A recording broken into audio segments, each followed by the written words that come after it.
பொறுப்பு தலைமை ஆசிரியை அவர்களுக்கும், அறிவார்ந்த ஆசிரியர் பெருமக்களுக்கும், அன்பார்ந்த மாணவ செல்வங்களுக்கும் என் இனிய மாலை வணக்கம். கல்வி வளர்ச்சி நாள் வாழ்த்துக்கள். சரி, ஓகே.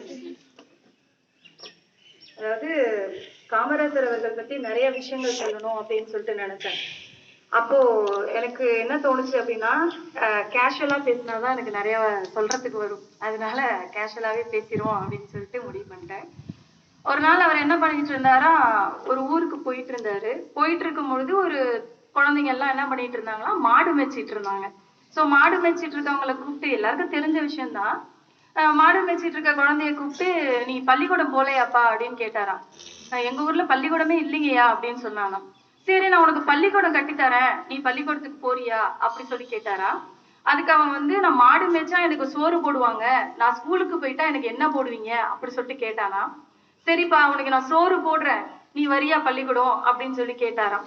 அதே மாதிரி பள்ளிக்கூடத்தை திறந்து மதிய உணவு திட்டத்தை போட்டு சாப்பாடும் கொடுத்தாராம், 1ல இருந்து 11ஆம் வகுப்பு வரை படிக்கிற மாணவர்களுக்கு.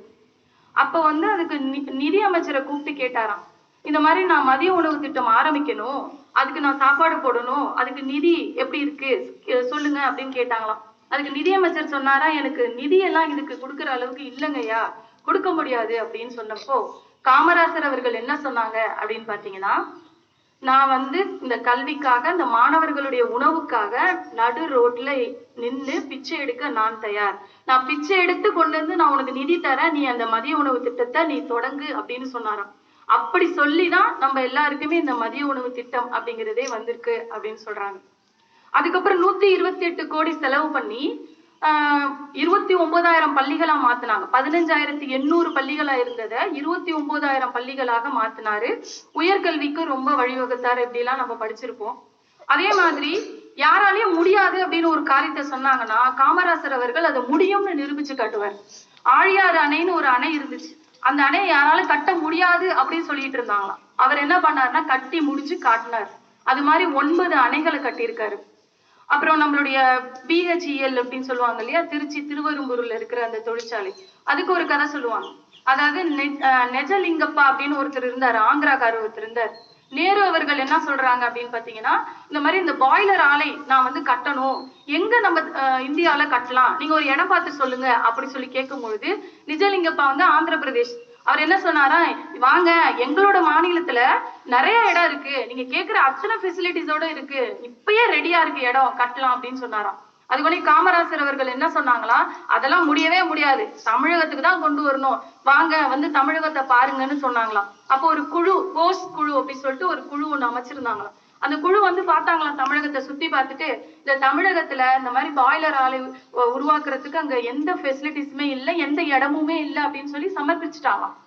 அப்ப காமராசர் சொன்னாரா, நீ உனக்கு என்ன வேணுமோ அது எல்லாமே திருவெரும்பூர் போய் பாரு, அங்க இல்லைன்னா என்னை வந்து கேளு அப்படின்னு சொன்னாராம். இத்தனைக்கும் அவர் படிக்காதவர் சொல்றோம், பூகோளம் தெரியாதுன்னு சொல்றோம். ஆனா அங்க போய் பார்த்தா திருவெரும்பூர்ல அவங்க கேட்ட பக்கத்திலேயே ஒரு ஆறு இருக்கணும், ஒரு ஃபேக்டரி கட்டினா ஆறு இருக்கணும், அதுக்கு தேவையான இடவசதி எல்லாம் இருக்கணும், எல்லாமே திருவெரும்பூர்ல இருந்துச்சாம். சோ இதை பார்த்துட்டு எல்லாருமே ஆச்சரியமாயிட்டாங்க. அப்படிதான் நமக்கு வந்துச்சு. திருவெரும்பூர்ல பெல் இப்படி கை வச்சிருக்கோம், பார்த்திருக்கீங்களா, அப்படி கை 2 கோத்த மாதிரி இருக்கும், நீங்க திருச்சி போகும்போது பார்த்திருப்பீங்க. அது வந்ததும் அப்படிதான். அதே மாதிரி காகித உருக்காலை, அதுக்கப்புறம் வந்து பெரம்பலூர் ரயில் பெட்டி தொழிற்சாலை, அப்புறம் லிக்னைட் கார்பரேஷன் நெய்வேலியில இருக்கு, அதுவும் இப்படிதான் வந்தது அவருடைய முயற்சினால. அப்புறம் சென்னை IIT சொல்லுவாங்க இல்லையா, அதுவும் அவரால் தான் வந்தது அப்படின்னு சொல்றாங்க. அப்ப நம்மலாம் சொல்லிட்டு இருக்கோம் இல்லையா, நண்பர்கள் அப்படின்னு சொன்னா எப்படிப்பட்ட நண்பர்களா இருப்பாங்க, இப்ப இருக்கிற எல்லா நண்பர்களும் கெட்டு போறதுக்கு தான் வழி செஞ்சுட்டு இருக்காங்க. ஆனா காமராசர் தன்னுடைய நண்பர் வந்து எந்த விதத்திலும் கெட்டு போக கூடாது அப்படின்னு சொல்லி நினைச்சவர். அதனால அவர் என்ன பண்ணாரு தெரியுமா, அவரோட ஃப்ரெண்டு ஒருத்தர் தஞ்சாவூர்ல இருந்திருக்காரு, அவரோட பையனுக்கு கல்யாணம். உடனே கூப்பிட்டுருக்காரு காமராசர், ஐயா வாங்க கல்யாணத்துக்கு வந்து அட்டன் பண்ணுங்க அப்படி சொல்லிட்டு. காமராசர் சொன்னாராம், நான் இன்னும் உன் வீட்டு கல்யாணத்துக்கு வர்றதுக்கு நான் முதலமைச்சர் ஆயிருக்கேன், எனக்கு 1008 வேலை இருக்கு, நான்லாம் வர முடியாது போயா அப்படின்னு சொல்லியிருக்காரு. அதை கேட்டோன்னா ஒரு நண்பருக்கு ரொம்ப கோபமாயிருச்சு. பாத்தியா, முதலமைச்சர் ஆனோன்னு அவருக்கு திமிர் வந்துருச்சு, அதனாலதான் அப்படி பண்ணிட்டு போயிடுறாரு, நேரடியாவே திட்டிவிட்டு போயிட்டாராம். போனோன்னு சரின்னு விட்டுட்டாங்க. அன்னைக்கு கல்யாணத்தன்னைக்கு காலையில அந்த கார் வந்து, காமராசருடைய கார் வந்து அந்த கல்யாண மண்டபத்துல வந்து நிக்கிதான். இதை சொன்னோன்னே அவர் வரலன்னாரு, எப்படி வந்தாருன்னு சொல்லிட்டு அந்த ஃப்ரெண்டு உடியாரு, உடியாந்தானா காமராசரை வந்து வரவேற்கிறார். வரவேற்கும் போது நீதான் வரலன்னு சொன்னியா, எப்படியா வந்த அப்படின்னு சொல்லி கேட்கும் போது, ஆமா நான் வரேன்னு சொல்லியிருந்தேன்னா நான் முதலமைச்சருங்கிறதுனால காசு நிறைய செலவு பண்ணி நீ மண்டபம் பெருசா பிடிச்சிருப்ப, கடனோட நான் வாங்கி கிராண்டா செஞ்சிருப்ப, அப்படி நான் உனக்கு கடனாக்கவா நான் நண்பனா இருக்கிறேன், உனக்கு கடன்லாம் வரக்கூடாதுங்கிறதுக்காக தான் நான் சொல்லல அப்படின்னு சொல்லி சொன்னாராம். அப்பயும் அவர் வந்து என்ன சொன்னாரு, வாயா வந்து சோறு போடியா அப்படின்னு சொல்லி சொன்னாரா காமராசர். அதுக்கு அவங்க ஃப்ரெண்டு சொன்னாங்களாம், என்னோட பையனையும் என்னோட மருமகளையும் வந்து வாழ்த்துங்க வாங்க அப்படின்னு சொல்லி கூப்பிட்டுருக்காங்க. அப்ப அவர் சொல்லியிருக்காரு, நேரம் உனக்கு முட்டாள இருக்கும் போல இருக்கு நீனு, நானே ஒரு கல்யாணம் ஆகாத பையன், என்னைய போய் கூப்பிட்டு வாழ்த்துன்னு சொன்னா நம்ம வீட்டுல இருக்கிற அம்மா எல்லாம் ஒத்துப்பாங்களா அப்படின்னு சொல்லியிருக்காரு. அந்த மாதிரி தான் ஒரு முதலமைச்சரா இருக்கு, இவ்வளவு பெரிய பதவியில இருக்கும், எனக்கு வாழ்த்து தெரியும். அவர் நினைச்சிருந்தா என்ன வேணா செஞ்சிருக்கலாம், ஆனா அது மாதிரி செய்யவே இல்லை.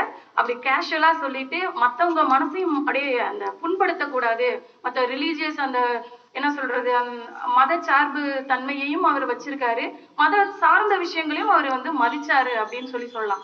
இது இன்னொரு விஷயம் பாத்தீங்கன்னா அப்படின்னு சொன்னா, பெரியார், அந்த பெரியார் வந்து இவரை பின்பற்றி இருக்காரு அப்படின்னு சொல்லுவாங்க. பெரியார் தான் இவருக்கு பச்சை தமிழன் அப்படிங்கிற பேரே கொடுத்தாங்க அப்படின்னு சொல்லுவாங்க. அந்த ஈவேரா பெரியார் எல்லாரும் ஒரு கூட்டத்துல இருக்கும்பொழுது ஒருத்தர் எந்திரிச்சு சொல்றாரு, இப்ப நம்ம இடஒதுக்கீடு ரிசர்வேஷன் சொல்லி பேசிட்டு இருக்கோம் இல்லையா, ஜாதி வாரியாக இடஒதுக்கீடு இப்படி எல்லாம் சொல்றோம் இல்லையா, அதை பத்தி ஒருத்தர் கேட்கிறாரு, இப்படி இடஒதுக்கீடு வந்து நீங்களும் ஈவேரா வழியில கொடுத்துட்டு இருக்கீங்களே, அப்படி கொடுக்கறதுனால உங்களோட அறிவும் அந்த இடத்துல தகுதியும் இல்லாம போகுதே, ஏயா நீங்களும் அதையே செய்யறீங்க அப்படின்னு சொல்லிட்டு ஒருத்தர் கேட்டாராம். அதுக்கு காமராசர் என்ன தெரியுமா சொன்னாரா, சரியா தாழ்த்தப்பட்ட ஒரு டாக்டர் ஊசி போட்டா அவனை செத்து போயிடுவானா, இல்ல பிற்படுத்தப்பட்ட ஒரு என்ஜினியர் யாராச்சும் பாலம் கட்டினா அது இடிஞ்சு விழுந்துருமா, தகுதியும் தகுதி அப்படிங்கிறது என்னன்னாலும் அறிவுங்கிறது என்னன்னா அது கூடவே தானா வரணும், வாய்ப்பு கொடுத்தா வளர்ந்துட்டு போட்டுவியா, யாருக்கு வேணா வளர்ந்துட்டு போட்டோம் அப்படின்னு சொன்னாராம். அதனாலதான் நம்மளுக்கு இன்னமும் அந்த இடஒதுக்கீடு வழியாக இன்னும் நிறைய பேரு முன்னேறி வந்துட்டு இருக்காங்க. இப்ப வந்து ரொம்ப ஆர்கியூமெண்ட்ஸ் போயிட்டு இருக்கு, அது வேற விஷயம் இருந்தாலும் அதனால முன்னேறி வந்தவங்க தான் நம்ம எல்லாருமே. அதனாலதான் நாங்க வேலை அப்படிங்கிற ஒரு விஷயமே கிடைச்சதுக்கு காரணமும் காமராசர் அவர்கள் தான். இது போல ஒரு பள்ளிகளை திறந்து வச்சு இவ்வளவு விஷயங்கள் செஞ்சதுனாலதான் நம்மளால வந்து இவ்வளவு தூரம் இந்த கல்வியை நம்மளால படிக்க முடியும். இது மட்டும் கிடையாது, முதியோர் பென்ஷன் கேள்விப்பட்டிருப்பீங்க, 60 வயசானா முதியோர் பென்ஷன், அதை கொண்டு வந்தவர் காமராசர் அவர்கள் தான். அதே மாதிரி தமிழகத்துல கலை களஞ்சியம் கொண்டு வந்தவர் காமராசர் தான். தமிழகத்துல பட்ஜெட்டை தமிழ்ல தாக்கல் செஞ்சவரும் காமராசர் தான். இப்படி அவரை பத்தி சொல்லிட்டே போலாம், நிறைய விஷயங்கள் இருக்கு. லாஸ்டா சொல்லணும்னா அவரு யாரு, அவங்களோட அம்மா அப்பா யாரு அப்படின்னு உங்களுக்கே தெரிஞ்சிருக்கும், அதனால நான் சொல்லல. 1903 ஜூலை 15 குமாரசாமி சிவகாமி அம்மையாருக்கு விருதுநகர்ல பிறந்தாங்க அப்படின்னு சொல்லிட்டு. ஏன் அதை சொல்ல வந்தேன்னா, அந்த விருதுநகருங்கிறது எனக்கு ஸ்ட்ரைக் அவுட் ஆச்சு.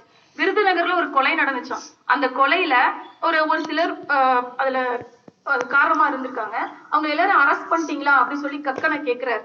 அப்போ அந்த கக்கன் வந்து பண்ணிட்டோம் ஏன் அப்படின்னு சொல்றாரு. இல்லையே, ஒருத்தர் மட்டும் ஒரு பேர் சொல்லி இவங்களை நீ பண்ணினியா அப்படின்னு கேட்கிறப்போ, ஐயா அது வந்து உங்க மருமகனாச்சே, எப்படி ஐயா பண்றது அப்படி சொல்லி கேட்டாராம். அப்படின்னா இதை நீ இந்த மாதிரி செய்வேன்னு எனக்கு தெரியும், அதனால நான் முன்னாடியே சொல்லிட்டேன் அப்படின்னு சொல்லி அவரை அரெஸ்ட் பண்ண வச்சுட்டேன், இனிமேல் இந்த மாதிரி தப்ப செய்யாத, மருமகனா இருந்தாலும் எதா இருந்தாலும் சரி, எனக்கு உறவு முறை முக்கியம் இல்ல, மக்கள் தான் முக்கியம், உண்மைதான் முக்கியம் அப்படின்னு சொல்லிட்டு அவங்கள அரெஸ்ட் பண்ண வச்ச ஒரு தன்னலமற்ற தலைவர் அப்படின்னு கூட சொல்லலாம்.